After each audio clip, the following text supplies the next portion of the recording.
पानी वारा फ़ैसिला ऐं असांजा महिरबान हुक्मरान रसूल बख़्श पली जो समूरो रिकॉर्ड मौजूदु आहे, बल्कि बार बार पेश कयल ऐं साबित थियल आहे त नंबर 1 दरियाहनि जे पाणी जी हिंद पाक कानून तोड़े दरियाहनि जे पाणी जे हिंद पाक कानून तोड़े बैनुल अक़वामी कानून मूजिबि दरिया जे मुंड वारा ऐं पोछड़ वारा इलाइक़ा उन जे पाणीअ जा हिक जहिड़ा भाईवार आहिनि ऐं मुंड वारी धुर पोछड़ वारी धुर जे पतीअ वारो पाणी रोके फेराए ऐं खणी नथी सघे। 2 मुल्की ऐं बैनुल अक़वामी कानून मूजिबि कंहिं बि मुल्की ऐं गैर मुल्की अदालत या अख़्तियारी वारे खे इहो अख़्तियार कोन्हे त उहा अहिड़ी गॾप वारे दरिया जे पाणी बाबति पोछड़ वारी धुर जे पर पुठि कंहिं बि क़िस्म जो को बि फ़ैसिलो करे सघे। जेकॾहिं कंहिं बि अदालत या अख़्तियारीअ वारी अहिड़ो को परपुट फ़ैसिलो कयो त मुल्की तोड़े बैनुल अक़वामी कानून मूजिबि उहो फ़ैसिलो रद्द, बातिल ऐं बेबुनियाद हूंदो ऐं लेखियो वेंदो। इन सिलसिले में ॾिसी सघिजनि था पाकिस्तान जे आला अदालतुनि जे हेठियनि फ़ैसिलनि जा हवाला। 1 चीफ कमिश्नर कराची ऐं ॿिए जो केस PLD 1949 ईस्वी सुप्रीम कोर्ट ऑफ पाकिस्तान सुफ़ो 45। 2 मिसिस अनीसा रहमान जो case 1994 supreme court monthly review सुफ़ो 2232 ऐं 2239 ऐं 40। 3 मरियम तौसीफ़ जो case PhD 1990 supreme court of Pakistan सुफ़ो 666। 4 डॉक्टर नसरुल्लाह चौधरी जो केस PLD 1994 लाहौर सुफ़ो 353 खां 358। 5 मसामत कैसर इलाही जो केस PLD 1995 पेशावर 222। ॾिसो लेखक जो अंग्रेज़ी किताब सिंध पंजाब पाणी जो तकरार सुफ़ो 30 खां 32। नंबर 3 सिंधु नदी ऐं उनखे भर्ती कंदड़ नदियुनि झेलम, चनाब, रावी, ब्यास ऐं सतलज जे पाणिनि में मुल्क जो मुंड वारो सूबो पंजाब ऐं पोछड़ वारो सूबो सिंध हिक जहिड़ा भाईवार हुआ ऐं आहिनि। उन करे पंजाब खे उहो अख़्तियार न हो ऐं न आहे त उहो उन्हनि नदियुनि जे सदियुनि खां सिंध लाइ वहंदड़ पाणीअ सां कंहिं बि क़िस्म जी हथ चुनांद करे ऐं उन्हनि खे रोके या उन जे पाणी जी खणत खणे। 4 उन जे बावजूदि अटकल 150 सालनि खां 1849 खां अॼु ताईं पंजाब जो हुकुमरान टोलो मुख़्तलिफ़ क़िस्मनि जो ज़ोर ज़बरदस्तियूं कंदो उन्हनि दरियाहनि जो पाणी खणंदो रहियो आहे ऐं खणे पियो ऐं अञा वधीक पाणी खणण लाइ 5 नंबर वर खयो आतो ऐं पंजाब मालामाल थी वियो आहे ऐं सिंध जी इक़्तिसादी ऐं माली चेल भॼी पई आहे ऐं उहा कंगली पेनू ऐं मणी बंजी उन जे अन्न जे दाणनि पाणी जे फुड़े फुड़े लाइ पई वॼाए। केतिरा सिंध आबादगार ऐं ज़मींदार काठियूं करियो बचनि जो पेट पिया पालनि। कई सिंधी माण्हू ख़ुदकशियूं करे पंहिंजो अंत पिया आणनि। नंबर 6 उहा ॻाल्हि नोट करण जहिड़ी आहे त हीउ मुल्क कंहिं सूर्य फ़ातिह अंग्रेज़ सल्तनत ते का करे ख़ान खसे पंहिंजे कब्ज़े में कोन कयो हो। इहो करोड़े पुरअमन जमहूरियत पसंद इंसाफ़ पसंद मुस्लमान अवाम हिकु कानून दोस्त जमहूरियत पसंद क़ाइद जी अॻुवाणी में पुरअमन जमहूरी जुदोजहद ज़रिए हासिलु कयो। 7 उन पुरअमन जमहूरी जुदोजहद में कंहिं बि कर्नल जनरल साहब या कंहिं सेक्रेटरी या वॾे ब्यूरोक्रेट जो को पाणीअ जो हिसो बि कोन हो। 8 क़ाइदे वारे पाकिस्तान खे मशहूरु मारूफ़ आदर्शनि ऐं हिदायतुनि मुताबिक़ हिकु अहिड़ो रोशन ख़्याल ऐं आज़ादी पसंद जमहूरी वफ़ाक़ बणिजणो हो जंहिंमें नफ़रत, तअसुब, बेअखाई, फुलट, ज़ुल्म, जबर, आमरियत, तबक़ाती ऐं क़ौमी या सूबाई बालादस्ती ऐं महकूमे लाइ का बि जॻह न हुजणी हुई। मरकज़ी हुकूमत ने हाकिमनि खे मुल्क जे सभिनी सूबनि जे हक़नि, वसीलनि ऐं आज़ादियुनि जो हिकु जहिड़ो ऐं हिकु जेतिरो निगहबान ऐं मुहाफ़िज़ बणिजणो हो ऐं सूबनि जे विच में कंहिं बि तकरार में कंहिं बि ॾाढी धुर जो तरफ़दार न थियणो हो। 9 पर क़ाइद-ए-आज़म जे संगीन बीमारी सबबि सदर जेरे ई हिन पाकिस्तान ते साम्राज परस्त क़ुवतुनि जो कब्ज़ो थी वियो जिन पंहिंजनि ख़ुदगर्ज़ साम्राज परस्त पॉलिसियुनि सां उन ते वन यूनिट ऐं मार्शलाऊं मुड़े पाव सदी अंदरि ई उनखे ॿध करे हिकु जमहूरी वफ़ाक़ मां फेराए लाक़ानून ते बदल हिकिड़ो आमराना वन यूनिट या ॿियनि लफ़्ज़नि में हिकिड़ो अज़ीम तरीन पंजाब बणाए छॾियो। उन पाकिस्तान जो बुनियाद कमज़ोर सूबनि ऐं अवाम जे वसीलनि जे अलल ऐलान खणत ते ॿधो वियो आहे। मरकज़ी हुक्मरान सूबाई तकरारनि में गैर जानबदारी ऐं इंसाफ़ पसंदी खां कमु वठण बदिरां ॾाढी धुरी यानी पंजाब जे हाकुम टोले जो साथ ॾेई नंढनि सूबनि खे चीबाटींदा ऐं पाकिस्तान जे जमहूरी वफ़ाक़ी बुनियादनि खे पाणा पटींदा रहनि था। 10 नंबर नतीजे तौरु हर दौर में दरियाहनि जे पाणी बाबति ज़रे गॾु समूरा फ़ैसिला सिंध जे ख़िलाफ़ ऐं संदसि परपुठ कया विया। उन करे इहे फ़ैसिला क़ानून जे नज़र में रद्द बातिल ऐं बेबुनियाद हुआ ऐं आहिनि।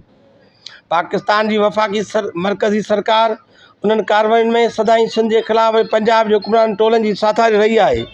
ज़रे गॾु समूरियूं मरकज़ी अख़्तियारियूं सिंध जे मुफ़ादनि ख़िलाफ़ फ़ैसिलनि में शामिल रहियूं आहिनि। 11 कीअं बि हुजे हिन मुल्क जे क़ानून ऐं आइन मूजिबि हिन मुल्क जो हर फ़र्द, हर इदारो, हर हुक्मरान मुल्की क़ानून ऐं आइन जे मातहत ऐं उन जे हदुनि अंदरि जीअण ऐं रहण जो पाबंद आहे। हिकिड़े फॉरेस्ट जे गार्ड ऐं ऑफिस जे पटिवाले खां वठी मुल्क जे chief justice, chief of staff ऐं सदर ताईं क़ानूनी ऐं आइनी तरह उन ॻाल्हि जो पाबंद आहे त हू पंहिंजो किरदारु मुल्की क़ानून ऐं आइन जे हदुनि अंदरि अदा करे ऐं पंहिंजे इख़्तियारनि जो नाजाइज़ इस्तेमालु न करे। 12 पंजाब ऐं सिंध सूबनि जे विच में 150 सालनि खां पाणी बाबति तकरार हलंदो अचे। सिंध जो चवणु आहे त संदसि हिसे जो 80% पाणी पंजाब पंहिंजे वाहन में गैर क़ानूनी तौरु खणंदो रहियो आहे ऐं खणे पियो।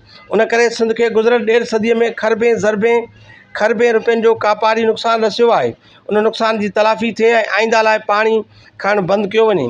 पंजाब जो हुक्मरान टोलो उन खां सफ़ा इनकारी आहे ऐं उल्टो मुतालबा पियो करे त सिंधूअ मां जेका मसक आहे सिंध खे पाणी लप हींअर मिले पई उहा बि ख़ासि खसे डेमनि में बंदि करे ॾिनी वञे त जीअं पंहिंजे वाहन ज़रिए उहा पाणी लप बि खणी वञे ऐं सिंध खे गोभीअ जो ऋण पट बणाए छॾियो वञे। 13 मुल्क जे सदर ऐं वज़ीर आज़म समेत वफ़ाक़ी सरकार जो मनसबी फ़र्ज़ु हो त उन तकरार जो इंसाफ़ भरियो फ़ैसिलो कराइण लाइ 3 इनाहनि जो ज़ोर लॻाइनि हा त जीअं मुल्क जे अवाम जे इतिहाद ऐं भाइपीअ खे हथी मिले हा।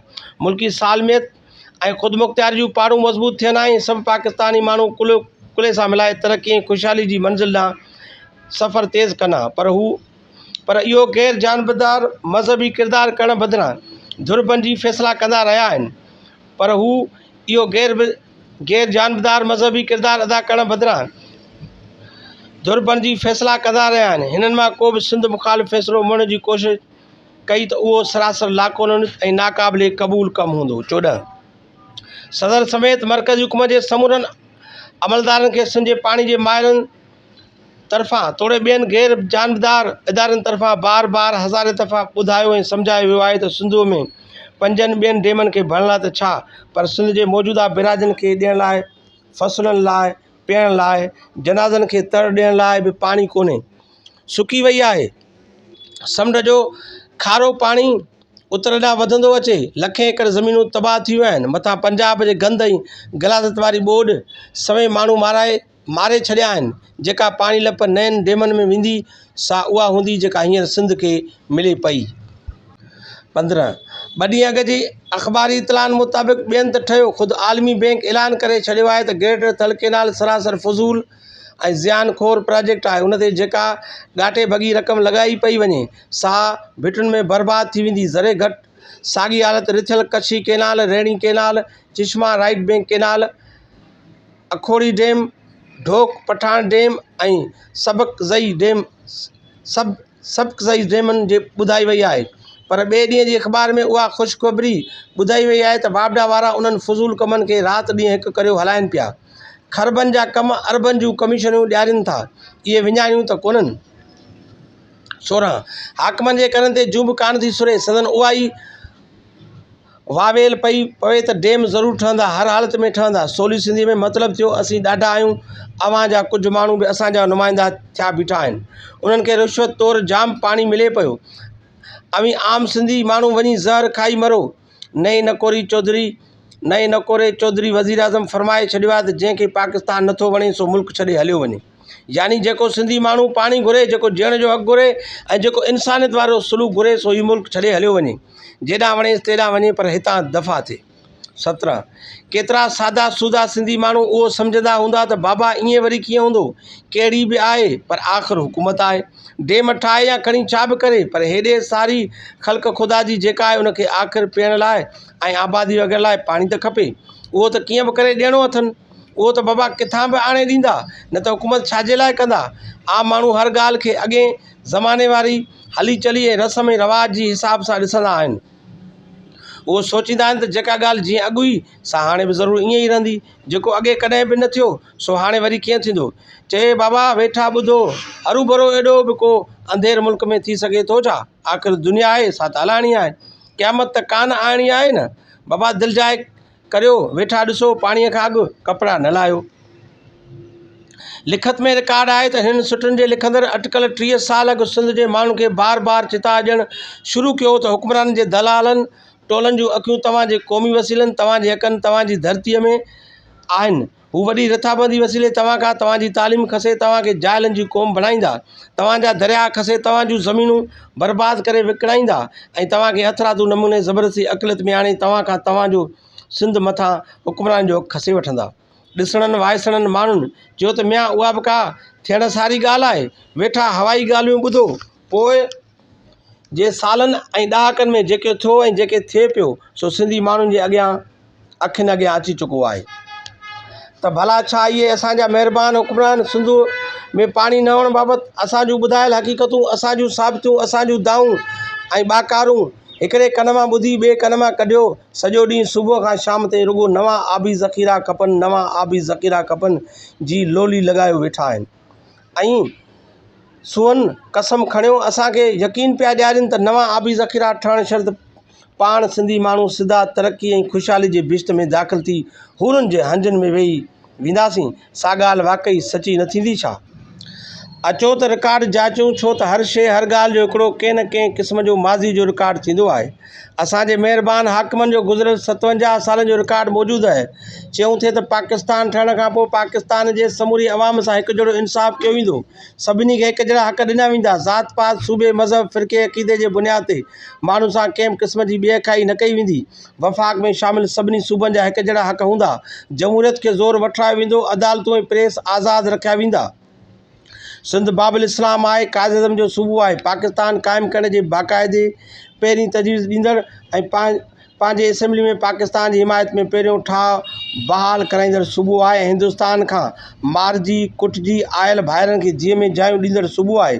उनजे दर्दनि जी दवा कबी, उनखे तरक़ी वठाइबी, उनजो मान मथां कबो वग़ैरह वग़ैरह। पर कयूं छा? पाकिस्तान जे ख़ालिक़ सिंधी कायद अज़म ऐं संदसि भेण सां सुठो रवैयो न रखियो वियो। तंहिंजी दुनिया खे ख़बर आहे। पंहिंजा हथ राधा कानून मुड़े लॾे वेलनि जी आड़ में लखें एकड़ ज़मीन सिंध जी ज़मीन बेक़ाइदे मुक़ामनि सूदी खसे वरितऊं। लॾे वेलनि जी आड़ में लखें एकड़ सिंध जी ज़मीन बेक़ाइदी मुक़ामनि समेत खसे वरितऊं। सिंध जो तख़्तगाह कराची सिंध खां खसे वरितऊं। वन यूनिट लॻाए लखें एकड़ वधीक ज़मीन ऐं समूरियूं नौकरियूं खसे वरितऊं। मार्शल जे दौर में आवाम सां जेकी अक़ूबतूं कयूं से रिकॉर्ड ते मौजूदु आहिनि। बलूचिस्तान, बंगाल ऐं सिंध में ऑपरेशनूं करे लखे माण्हू मौत जे हवाले कयूं, लाक़ानूनियत खे दस्तूर बणाए छॾियूं।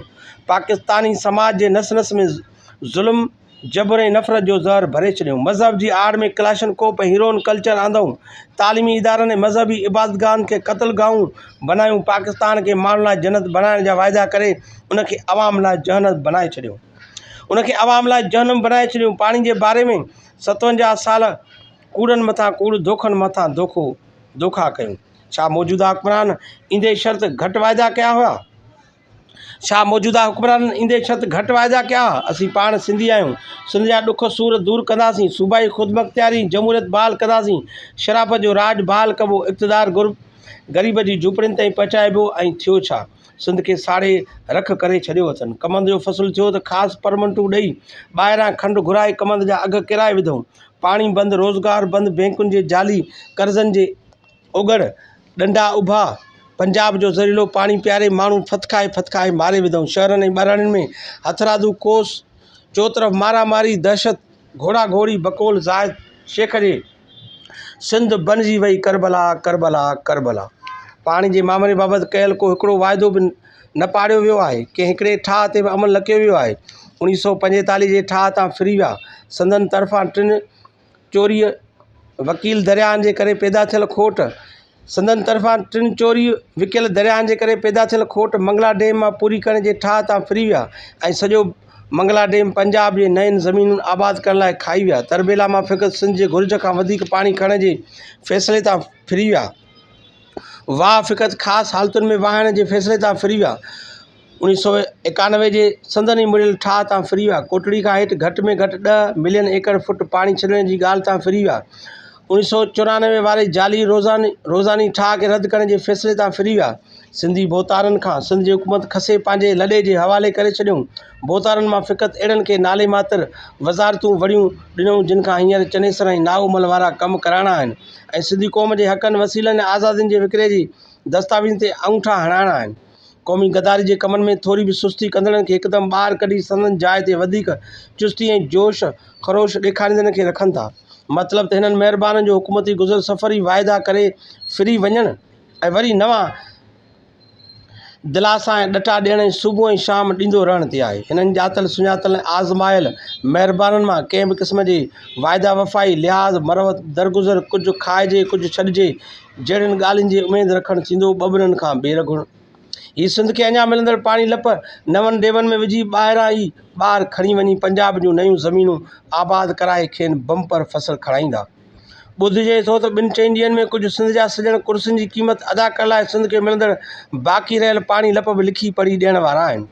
सिंध जे अवाम कंहिं बि बोतार खे ईअं करण जो अख़्तियार न ॾिनो आहे। कंहिं क़ौम जी क़ौमी वजूद विकिणण जो अख़्तियार कंहिं वज़ीर वड़े खे त छा सूबाई या क़ौमी असेंबली खे बि न आहे। सिंधी माण्हू अहिड़े कंहिं बि क़दम खे क़बूल न कंदा ऐं पंहिंजे वजूद बचाइण जे पुरमुन जमहूरी क़ानूनी आइनी जदोजहद हर मुश्किलात जे बावजूद क़ैद बंद ऐं जाननि जे ख़तरे जे बावजूद अकुलमंदी ॾाप साबित क़दमी ऐं सुरियाई सां फ़तेह जी आख़िरी घड़ीअ ताईं जारी रखंदा।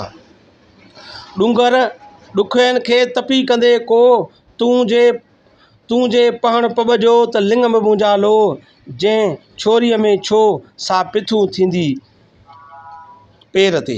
शाह अब्दुल लतीफ़ भिटाई। छंछरु 27 जुलाई 2004। आवाज़ ऐं तरतीब शफ़ीक़ अहमद कांदड़ो। लेखक मोहतरम रसूल बख़्श पलीजो। ॾिसंदा ऐं ॿुधंदा रहो मुंहिंजो चैनल। महिरबानी करे हिन चैनल खे सब्सक्राइब ज़रूरु कंदा। कापड़ी रिसालो हर महीने बाक़ाइदा शाया थी रहियो आहे। दोस्तनि ऐं ॿुधंदड़नि ऐं ॾिसंदड़नि खे गुज़ारिश आहे त हर महीने कापड़ी रिसालो पाण बि ख़रीद कयो ऐं पंहिंजे दोस्तनि खे बि ख़रीद कराए ज़रूरु पढ़ो। वतन दोस्त इनकलाबी राह रोशन कंदड़ मशल कापड़ी रिसालो।